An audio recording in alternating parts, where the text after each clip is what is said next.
Good afternoon, everyone. And here we are welcoming our eminent speakers for the panel discussion number 4, where our eminent speaker are going to discuss on the topic developing higher education ecosystem, challenges, opportunities, and practices.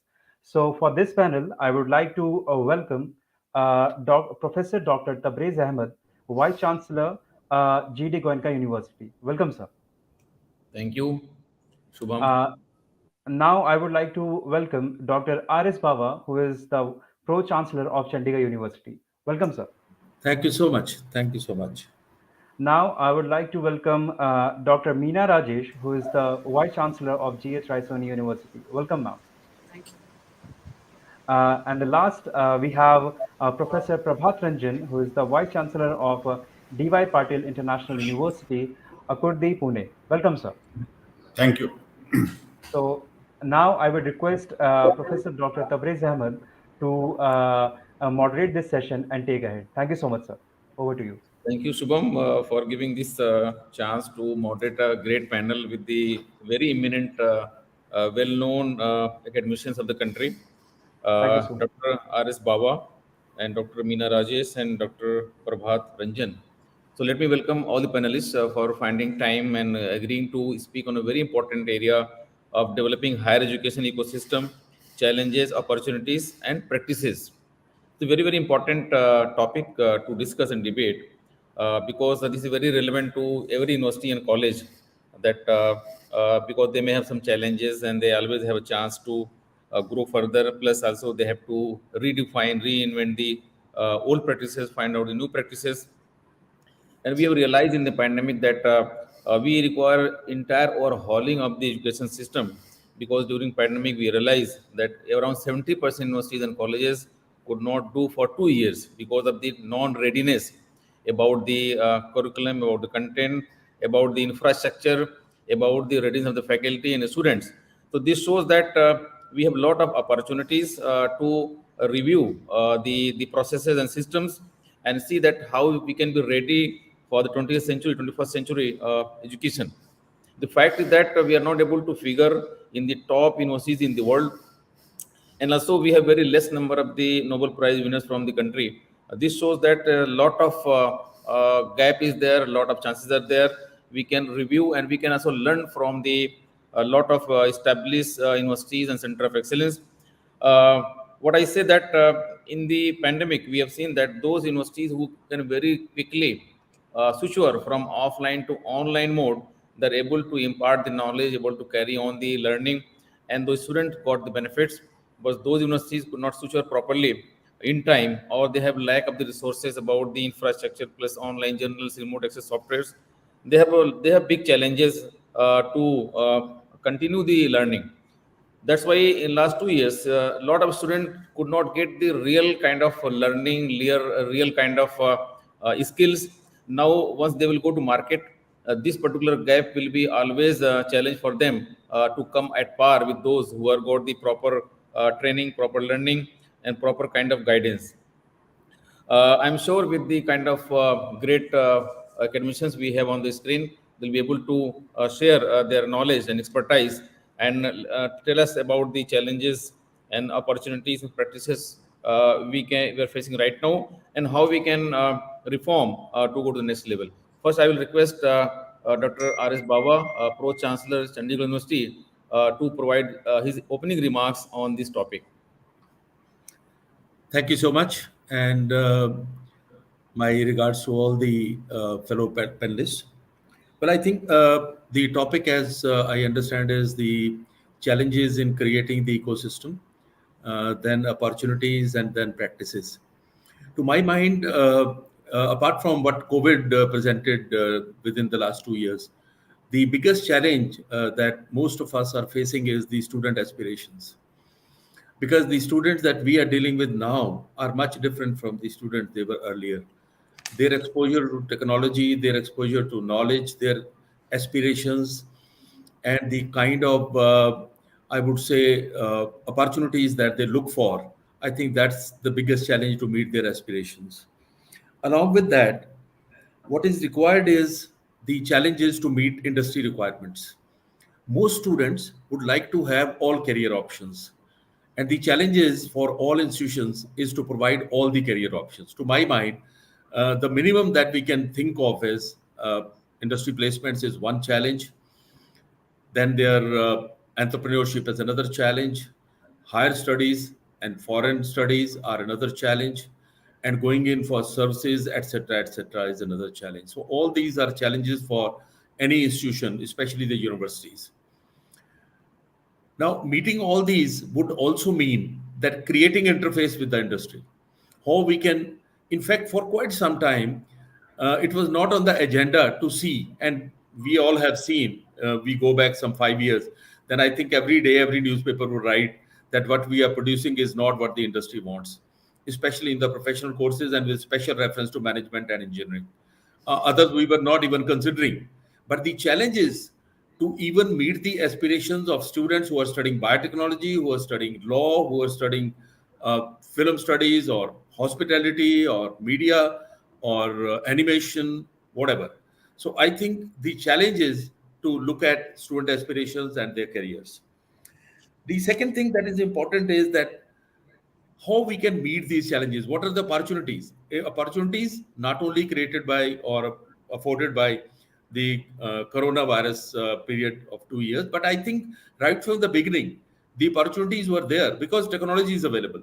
So I would say the opportunities lied in uh, technology, in digitization of things, in creating pathways with industry, involving industry in all our operations. These were the opportunities which were available. And the practices, coming to the practices, I'll just take one more minute. We at Chandigarh University, right from 2012, we are a rather young university. I don't know any younger university is there amongst us, the panelists. We were established in 2012. So what we did was right from day one, we invoked the technology in all our operations. And we were almost a paperless university right from day one. And what we did was we created our own ERP solution. And we are still running the university with our own ERP solution. So I'm just stressing the need for technology. So technology is one. Then research and innovation, I think, is another practice which is absolutely must nowadays. And we were able to establish a TBI, of course, first an entrepreneurship cell, then innovation and entrepreneurship cell, then TBI. And also were able to provide research support with a grant of about 5 crore rupees from the university itself. And we are able to get the grants from government. We are a private university to the tune of about 30 crores in the last 5 years. Now, the second, I think, practice which is very important is industry interface. We were able to create an interface with the industry, and we have 30 industry sponsored labs on the campus. That's an opportunity which is available to everybody for training of students from IBM, Microsoft to Tech Mahindra to Wipro, Mahindra and Mahindra, Hyundai, Honda, and so on and so forth. The other third practice that we can do is internationalization. That is a practice which is absolutely must. And again, thanks to the management of the university, we again embarked on this journey of internationalization right from day one. And by 2014, we had about 30 partners. And currently, we have signed MOUs with 400 plus universities across 74 countries. We are sending about 1,000 students every year from to other countries, and we are now getting students from developed countries also, from Germany, Italy, Spain, Belgium, France, Russia, South Korea, Taiwan, etc., etc. And then we have career planning. Career planning, if we can plan the career in such a way that we provide all the facilities on the campus for all the four career options that I talked about. That means industry placements. That means foreign studies, IELTS, GRE, GMAT, etc., etc. For training for UPSC, etc., etc. And then for Army, we have NCC also. And then, of course, as I said, we have a TBI. In nutshell, I think what we need to do practices is technology, flexibility, and innovation. And the goal should be to empower and enable the students to meet their aspirations, make them lifelong learners, make them capable of de-learning and relearning. Thank you so much. So, Baba, very nicely you explained, in fact, all the points very nicely, and also showcase the how the Chandigarh University able to bring the outcome in terms of the foreign collaborations, in terms of the from day one a lot of interface of technology. Uh, Thank you very much for very final points you mentioned, and also highlighted all the connected areas for development. Now we request Dr. Meena Rajesh to share the opening remarks. Yeah, good afternoon all, and it's a pleasure to be part of this panel. Well, the topic goes like developing a higher education ecosystem. I would like to start with the point that the entire business model of higher education has changed post-COVID. Ours is much younger university than the Chandigarh University. We are just 5 years old, and we locate ourselves in the most remotest part of the country, like in the central of India, at the tip end of the Madhya Pradesh. So we are far away from the state capital of Madhya Pradesh. So I, in general, could represent the bottommost, of the pyramid, and the very fact that I'm with the other co-panelist is there to share my perspective of what is at the bottom of the pyramid. So as I told you, the business model has changed. So when we talk about the stakeholders involved in higher education, the first and foremost, the student themselves, the students to whom we cater to. As we are private universities, our limits are across the boundaries, so we have the students from other states. But when we think about the students at our own location, what kind of quality? Sir spoke about the aspiration. That definitely, I would go above that particular point, that the students over here are, they are not equipped enough to think on their own, are not given enough exposure. So when we talk about the input for higher education, we are getting the input from these Jilla Parishad schools governed by the state government. So what kind of input are we getting, and what kind of output are we going to give out of this university is a very big challenge, and that challenge needs to be addressed, and there lies the opportunity also. But to my knowledge, when I talk about ecosystem, it all starts with the student, both the primary and the secondary education. What kind of schooling do they have? And the second important, the stakeholders involved in higher education is the parents who take the decisions for their kids. Now, after COVID, post-COVID, the scenario is more of digitalization, more of technology involved, and the investment that we had made, the huge investment that we had made in these infrastructure in terms of buildings, labs, and other things, that would add on to the cost of education. But the mindset of the parent is, if you are coming up with a, say, out of 6 courses, if one is being provided online course, then why do you charge a fee? So again, the finance model involved in higher education gets a kind of, it's shaken because of the perspective of the parents to whom we address to. So I think the major challenge lies with the mindset of the parents, with the kind of students quality that we get, and of course the mindset of the management towards handling the digitalization of education. A huge investment has to be made in the capacity building program, which we were not doing so in the pre-COVID session. We need to equip our faculties to handle all kinds of digital technologies, to handle the classrooms offline as well as online. So the huge investment needs to be made on capacity building. And then the next big challenge that I see in higher education is the kind of governance that we have inside and outside the preview of the university. So keeping all these challenges in mind, I look forward this particular discussion, that every challenge has got certain amount of opportunities and the good practices that we all can share. In terms, if I say the practices that we have adopted is, we have started uh, targeting our prospective students or so-called the customers right at their school level.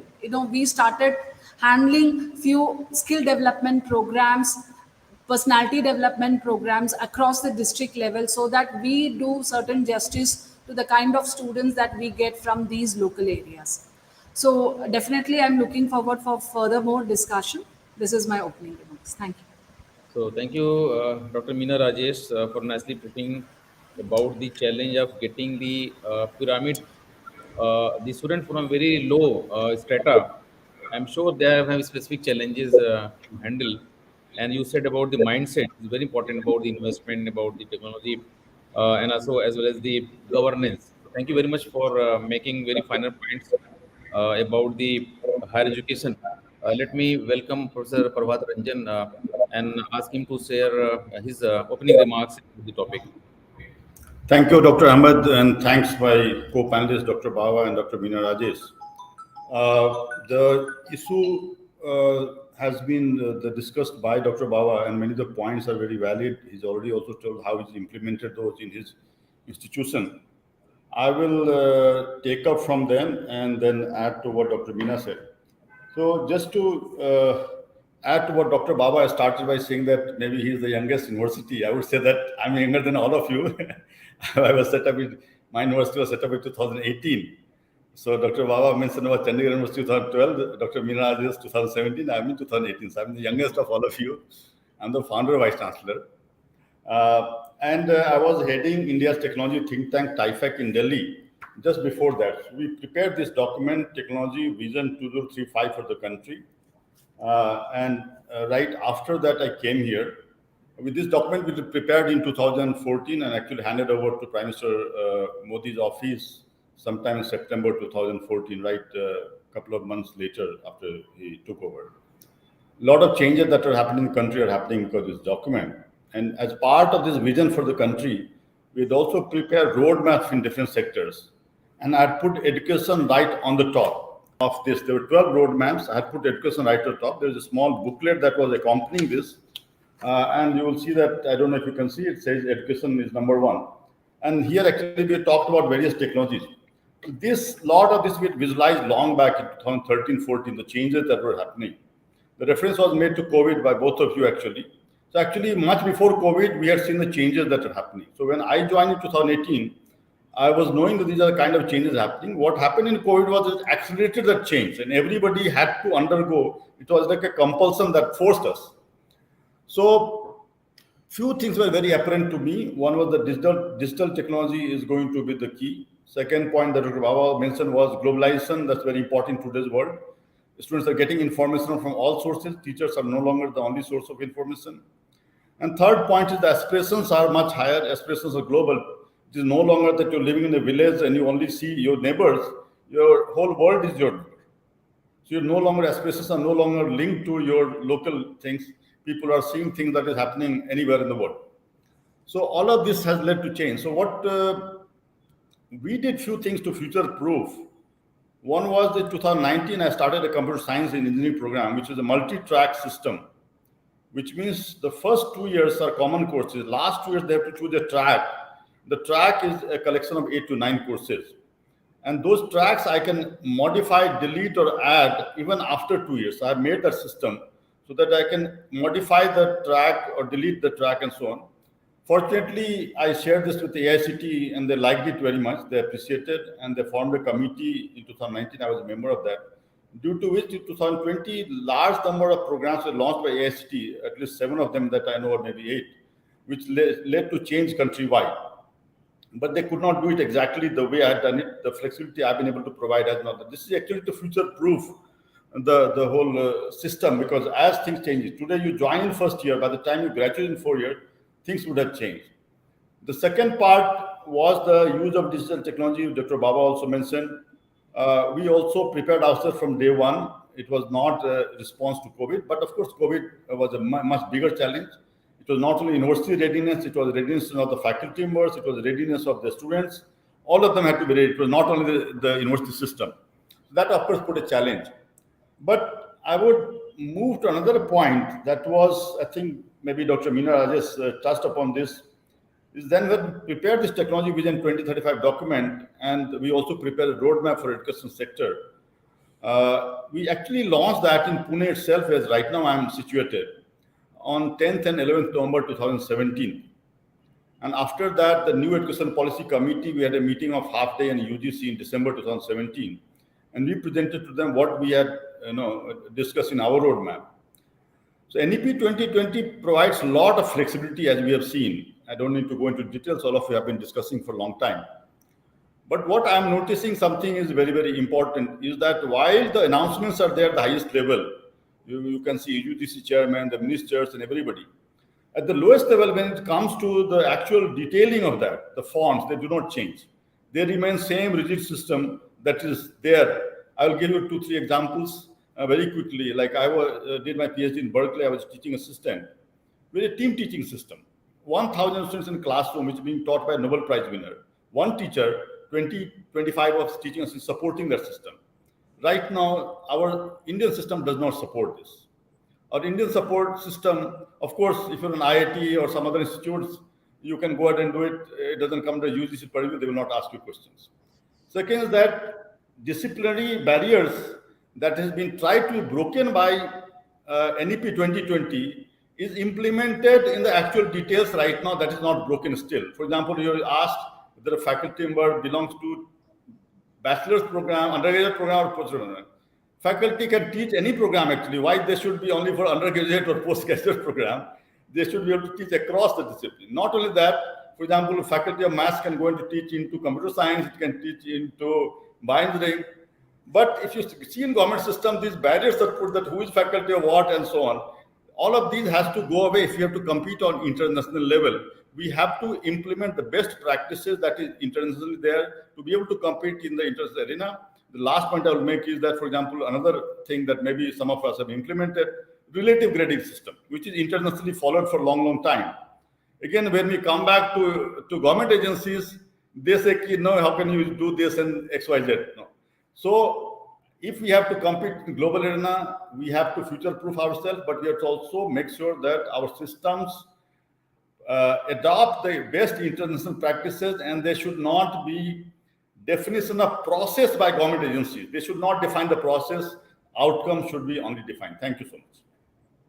So thank you, Prabhat, Ranjan, very nicely mentioning about that the focus on outcome and also how to adopt the best practices operated by the best known universities in the world. And also you mentioned about that the how in the foreign universities the one professor can teach bigger classes. I think it is now possible in the online mode. Now we can engage with the Zoom and other platform. Anybody in the world, he can also address a big crowd. So one benefit that we have seen because of the technology intervention and the Google or maybe Zoom or the meeting platforms. So as mentioned by all of you, I think also we are not very old university. We started in 2013, so 1 year younger than Professor Bawa. And also we are well known in school education. We are last 28 years well known GD Goenka group of schools. We have more than 100 schools in the country, and we are catering more than 1 lakh students.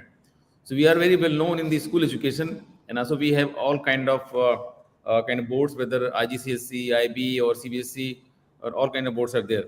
But if you talk about the higher education, we are also trying to percolate the best practices what we adopted and got excellence in the school education. We are trying to percolate to the higher education.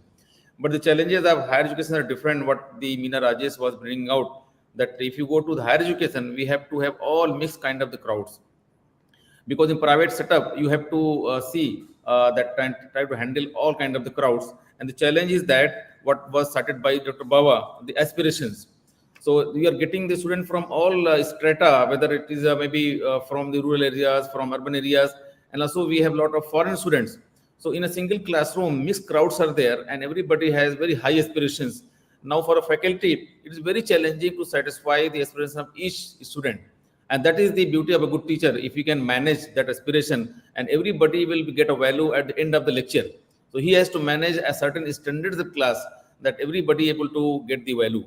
And also regarding the, all of you mentioned about that the NEP, how we are going to change the practices to satisfy the NEP and how to get the best benefit because of flexibility. So NP is giving a lot of flexibility, and that's why there's a lot of opportunities there to go for the internationalization, to go for the excellence, and also try to have the maximum output by connecting the industry linkages.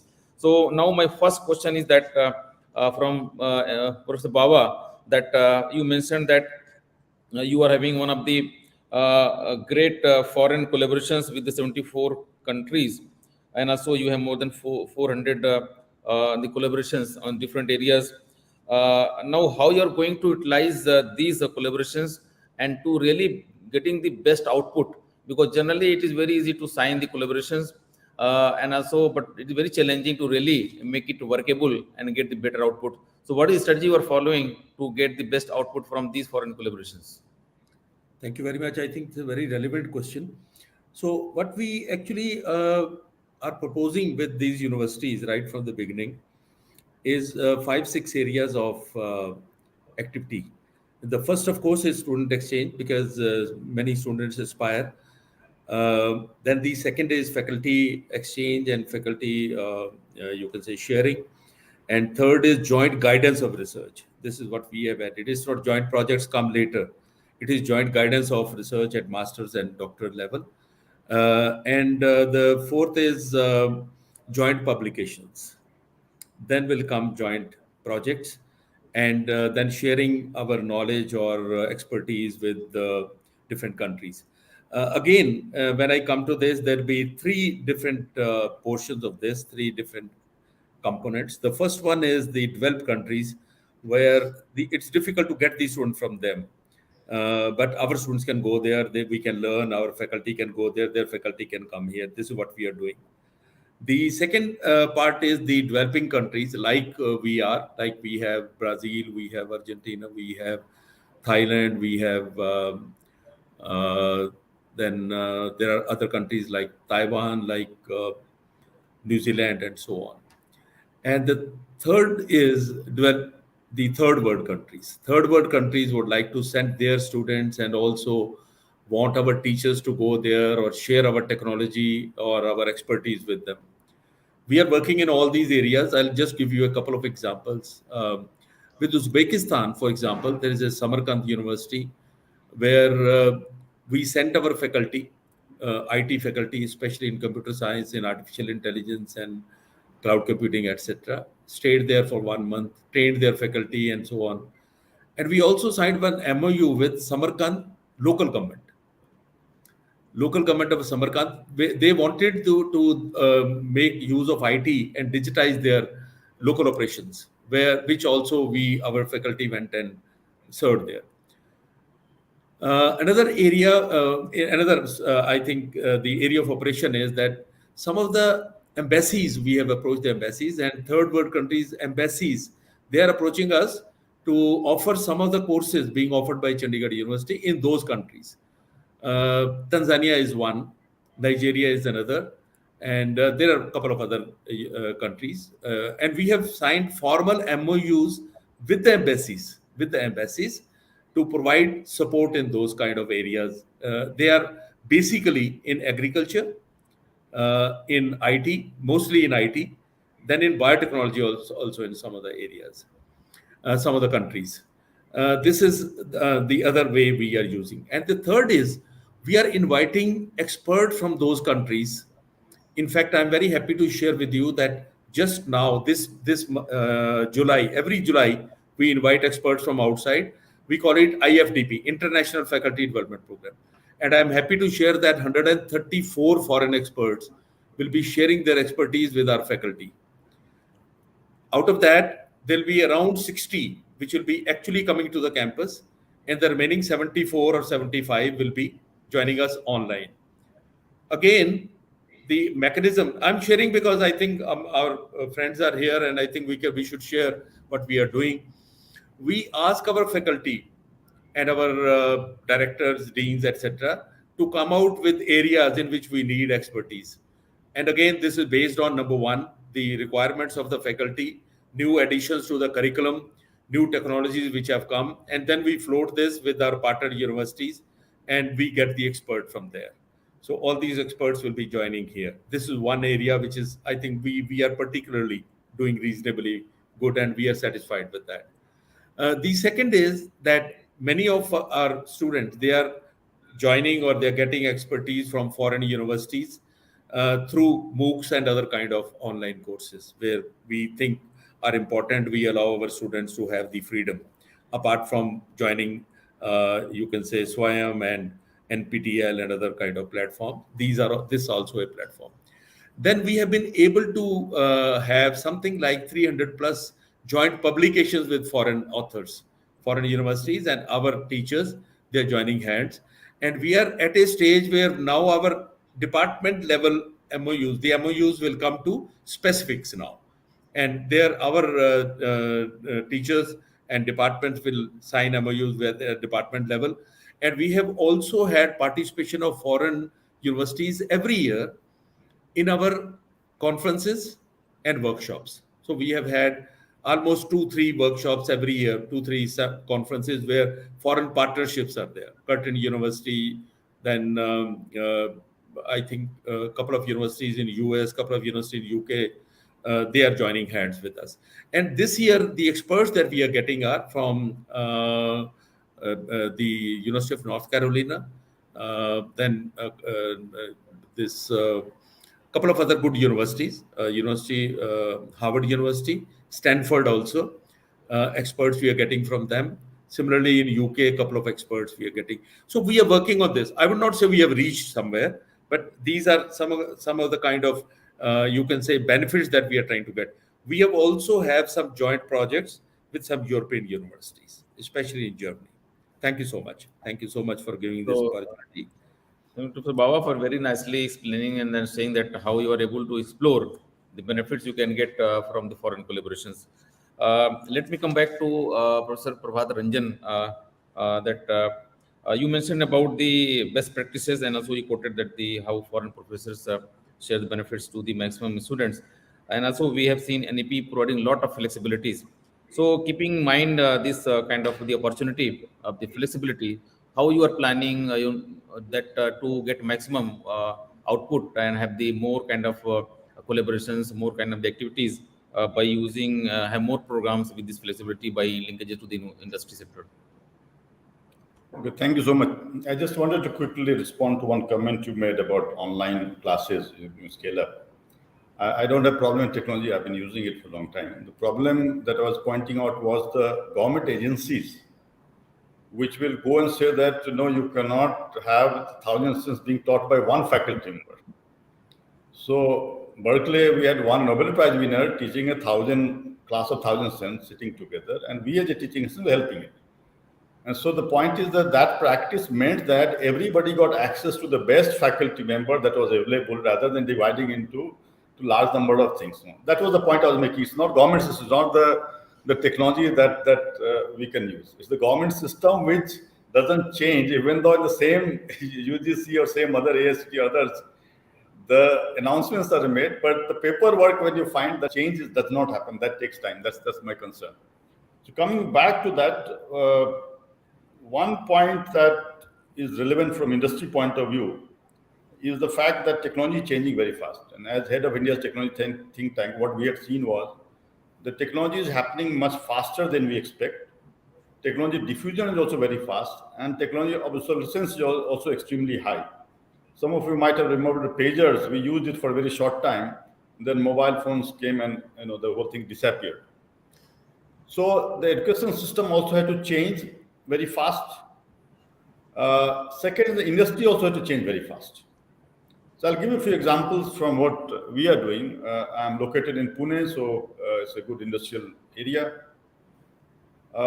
Recently, a number of automotive manufacturers came to us, including Tata Motors, Rolls-Royce, Volkswagen, and they wanted that since they are changing over from combustion engine-based systems to electric vehicles, they wanted their employees to go through a degree program to transition them to this the new technologies that are coming in.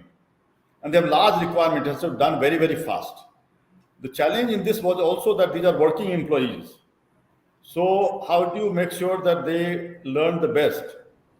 So now we are going to, and because they're working in shifts, so it's not also that you can say that okay, come at 4 p.m. after you finish, because they are being turned around in the shifts. So we are going to use flipped classroom concept. They will only come for labs and tutorials. The lectures will be recorded, will be monitored by AI system to make sure that they learn. So we are going to implement this, and this model we are going to work with many industry actually in nearby areas to make sure that we can make sure that industry transitions to this. And this is also leading to broader agreements, not only for this purpose but many other purposes. The second point is what we also noticed, and is interesting from India's point of view, was that during COVID period and maybe a little bit before that, we started to get requests from US investors and scientists and industry to carry out technology developments in very difficult areas, not usual things. I'll give you a couple of examples. For example, I'm from nuclear fusion background. We received requests from US, from Silicon Valley in October 2020, just after first wave, that can we start developing nuclear fusion technology under my mentorship? And it's something that nobody in the world has been able to achieve. It requires a lot of money, and investment is very uncertain. But that somehow the India is starting to emerge as a place where you can develop technology at lower cost, and the funding can come from entrepreneurs from US. And of course, large number of these are Indian origin people. And so they are obviously naturally inclined to India. And the COVID has also given this opportunity to us. Are moving away from China, India is getting an opportunity in this. So nuclear fusion is one area. We have another one where we are trying to solve global climate change by a technique of reversible geoengineering, which is a group of scientists from Georgia Tech. In fact, just now I'm having discussion tomorrow. I'll discuss the Hawaiian scientists, which is going to help farmers through space. All of these requests are suddenly starting to come. We are not contacting; they are contacting us. So this is a big change. One more change that I would like to mention is that the whole digital fabrication technology that is coming in. And we started fabrication lab as part of my engineering curriculum to completely do away with the mechanical workshop the way we have been doing for last 30, 40, 50 or 100 years. So today, technology like 3D printing, laser engraving and others, where actually the skilling part has been moved to computers and the rest of the thing is being taken care by the digital systems. We started this, AICT picked up on this, and Idea Lab scheme of AICT was formed. I'm chairman of the necessary committee of that. Through this, we are spreading this across the country of digital fabrication. This is a very important change. And this is going to be important for India to actually compete in global arena, especially manufacturing sector, unless we can do that. So education sector has to do this. Fortunately, I was making this effort from Delhi also. Atal Tinkering Lab scheme was started. I was trying to do for higher education, but now that is also happening. I'm very happy the response that we have seen is spreading. Third and last point that I'd like to mention is very important for India to move into manufacturing sector is a social aspect, social and cultural aspect, where we don't encourage our children to work with hand. Today I go to US or Canada and somewhere, I'll do everything by my own hand. Tomorrow I come back to India and I change myself. So we don't encourage our children to work with hand. So we think that working with hand is dirty, picking up plates, cleaning dishes. Fortunately, I was lucky that I studied in the Gurukul system. From age of 10, I was living in ashram. I used to do cleaning dishes, cleaning toilets, cleaning floors. Japan, if you go every school, they do the same thing. Culture change that starts from family members. Otherwise, students do not want to work with hand. They think that working on computer in AC room is the only thing. Nobody wants to go to shop floor. This is a major change that requires for India to move into new era of industry. Thank you so much. So thank you, Prabhat, Ranjan, very nicely putting the kind of lot of intervention of technology and a lot of areas to explore by use of technology and also the internationalization. And now I'm back to Dr. Meena Rajesh, and she mentioned that she is getting students mostly from a rural background, and the mindset is the issue, and also the issue is that my question is that how, Meena, you are able to manage the aspirations, because they're coming from rural background, they may be doing the technical courses, they may be trying to go to industry, maybe foreign countries. So how you're able to manage aspiration, and what is the innovation we're doing to make them industry ready? Yeah, thank you, sir. As I told you, like 50% of the crowd comes from the local areas, What we have done is the orientation is one where we have concentrated much. We have devoted a lot of time for orienting the students right at the beginning, because we get students from say the Hindi background, Hindi medium background, and whereas they have to get into the English medium of instruction is English. So the bridge courses and the orientation plays a major role for us during the start of the academic program. In fact, what we do is we approach the almost all, there are around say 200 schools in this district. So we approach them right at, when their students are at 10th standard, like we have this 2-year plan.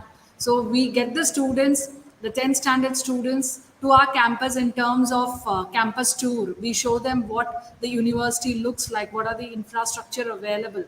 Probably that kind of campus tour makes them think, that what the outside world could be and what they could aspire for.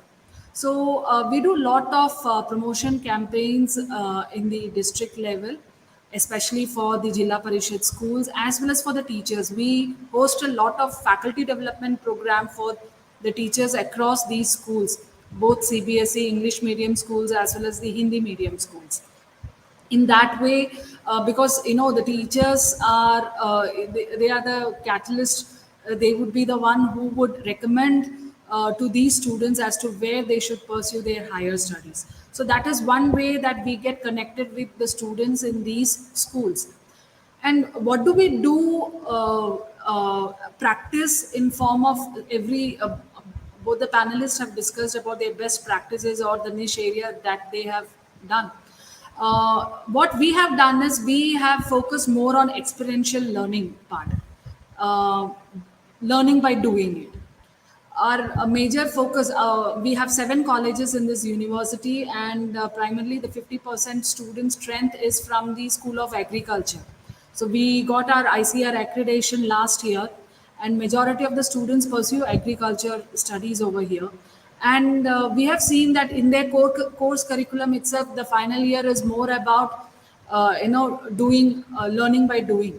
So this experiential module has been implemented across other streams also. So in terms of live projects, in terms of internships, in terms of short training, on-job training programs, we try to put in the students in their final year so that as an intern they get to know, they get skilled. And also we as an university run short-term courses across various multidisciplinary part. For example, a pharmacy student does a certificate course in agriculture, and an agriculture student does a certificate course in artificial intelligence or drone technology or how to make an app. So such kind of interdisciplinary or multidisciplinary certificate programs brings in adds in lot of value to these students, and they are made industry ready.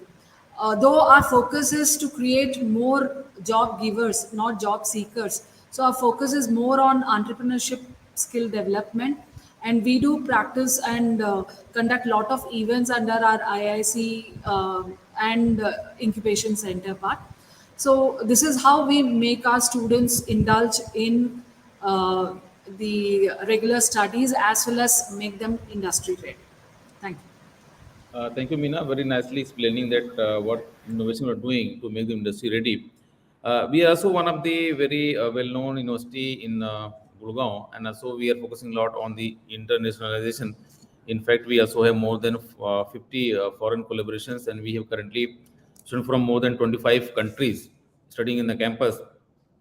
I'm in agreement with all of you that you mentioned that how we are going to get the benefit from NEP, plus we have to make them industry ready, plus make them satisfied with the aspiration in terms of the job orientation as well as the kind of the industry readiness, plus matching with the skill sets. Now I request all of you just provide your closing remarks because we are just having 3 minutes left. So one minute we can have the last option to have the closing remarks to all of you. So first I request Professor Bawa to have any closing remarks you want to make. Yeah, I'd just like to share a couple of thoughts. Number one is that we have students from all 28 states, all 8 UTs, and 54 foreign countries, which are studying on our campus. Yeah. Number two is that we give our students the freedom to do at least 2 courses in any discipline that they want, other than their own main discipline. We call it open elective. The third is that the students, right from semester 1, are given training for placement, including compulsory courses on communication skills, soft skills, and depending on their own discipline, the logic, mathematicals, and logical skills, and then their core technical skills. We also have the provision for exposing our students to any skills that they want. In fact, the flexibility in terms of getting a degree with a minor, degree with honors, and changing their stream, coming back after 2 years and doing another degree, all these things are available not only in engineering, but also in commerce management, in hospitality, in media studies and animation, and so on and so forth. So we have tried to, like NEP, we were talking about NEP. I think the main features of NEP are that we have to give as much flexibility as possible and make them lifelong learning. I can safely claim that we have been able to implement more than 50% of the provisions of NEP already in our campus. Thank you so much. Thank you, Mr. Bawa. Let me reach to Meena Rajesh. Just Meena, in 1 minute, if you want to wrap up, any closing Yeah. comments? So for us, the challenges and opportunities lies in a way that we want to improvise the dignity of the student whosoever studies and passes out from our university by providing, say, quality education and also equality. I would talk about equality here since the students from the city are more privileged than the students from the rural areas. So our motto would be to provide quality education with equality. Thank you. Thank you, Meena. Let me approach to Mr. Prabhat Ranjan. Any closing comments, Dr. Prabhat? Yeah, and thank you. Actually, I would request all the panelists and our moderator also that let's not only think about our own universities, let's think beyond that for the country.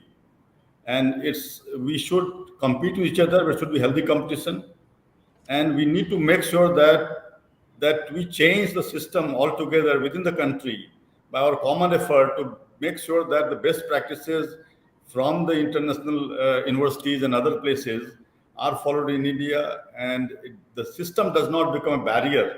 Wherever we get an opportunity, we should make sure that, sometimes what happens, we make changes in this, we serve in the committee, and we go back to doing the old things when we are serving the committee. Because we are the people who serve in these committees, we have the opportunity to make changes wherever we get a chance. And I am doing that myself, but I request all of you, it is important for country as a whole to grow rather than each institution. Thank you so much. So thank you all of you for very nice points and covering almost all holistic areas of higher education. I'm sure all the participants who are listening the debate may be having a lot of value add in their learning and knowledge. Let me thank Prabhat Ranjan and Mr. Bawa and Mr. Meena Rajesh for putting very final points. And I'm sure now the era has come to have to collaborate, that to compete for better outputs. Thank you all of you and wish you all the best. Thank you so much, all our respected eminent speaker, for sharing insights on the topic and making this panel very interesting. So, and especially I would like to thank Dr. Tabrez Ahmad sir to moderate this session so well. And for the delegates, we are so honored to host all these eminent speakers. And in this panel discussion, we were joined by Professor Dr. Tabrez Ahmed, who is the Vice-Chancellor of GD Goenka University. And we have Dr. R.S. Bawa, who is the Pro-Chancellor of Chandigarh University. Dr. Meena Rajesh ma'am, who is the Vice-Chancellor of GH Raisoni University. And Professor Prabhat Ranjan, who is the Vice-Chancellor of D.Y. Patil International University. Thank you so much, everyone, for joining us and making this panel a great success. Thank you. Thank you. Thank you. Thank you, sir. Thank you all.